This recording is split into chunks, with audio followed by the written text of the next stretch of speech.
संध्या live आवाज महाराष्ट्राचा। नमस्कार, मी सेजल देशमुख आणि तुम्ही पाहताय संध्या लाईव्ह। मसाजोगचे सरपंच संतोष देशमुख यांच्या हत्येसंबंधित पोलीस कोठडीत असलेल्या वाल्मिक कराडला VIP ट्रीटमेंट मिळत असल्याचा गंभीर आरोप आमदार संदीप क्षीरसागर यांनी केलाय। कराडने पुण्यात CID मुख्यालयात आत्मसमर्पण केलं होतं। या प्रकरणी अनेक गंभीर आरोप कराडवर केले जाते।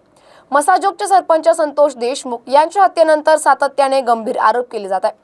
वाल्मिक कराडवर संतोष देशमुख यांच्या हत्येसंबंधित खंडणीचा गुन्हा दाखल करण्यात आलाय। वाल्मिक कराड याची सध्या चौकशी सुरू असून तो पोलीस कोठडीत आहे।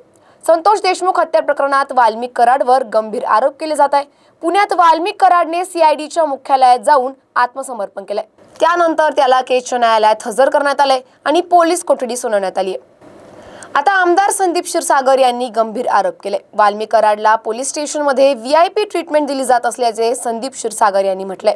क्षीरसागर हे चांगलेच आक्रमक झाल्याचं बघायला मिळाले। संदीप क्षीरसागर हे म्हणालेत की मुळात म्हणजे हे प्रकरण ज्यावेळी वाल्मिक कराडवर येतं त्यावेळी हे प्रकरण कुठेतरी थांबल्यासारखं वाटतं। बाकी अटक वगैरे झालीये, बाकीचे या प्रकरणातील लोक आहे ते सुपारी घेऊन काम करणारी लोक आहे, मात्र याचा मास्टरमाइंड हा वाल्मिक कराडच आहे। आम्हाला जी काही माहिती मिळते ती आम्ही पोलीस प्रशासनाकडे देतोय। मुळात म्हणजे CDR काढायला वेळ किती लागतो, वाल्मिक कराडच आहे की अजून कोणीतरी हे देखील कळेल। 12 तास घटनेची नोंद व्हायला उशीर झाला, याचे कारण काय आणि कोण होते?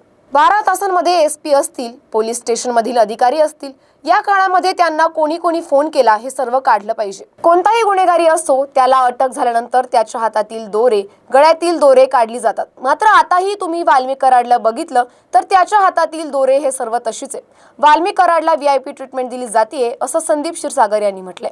संतोष देशमुख यांच्या कुटुंबियांनी मुख्यमंत्री देवेंद्र फडणवीस यांची नुकतीच भेट घेतली आहे। अशाच अपडेटसाठी आमच्या संध्या लाईव्ह चॅनलला लाईक, शेअर आणि सबस्क्राईब करा।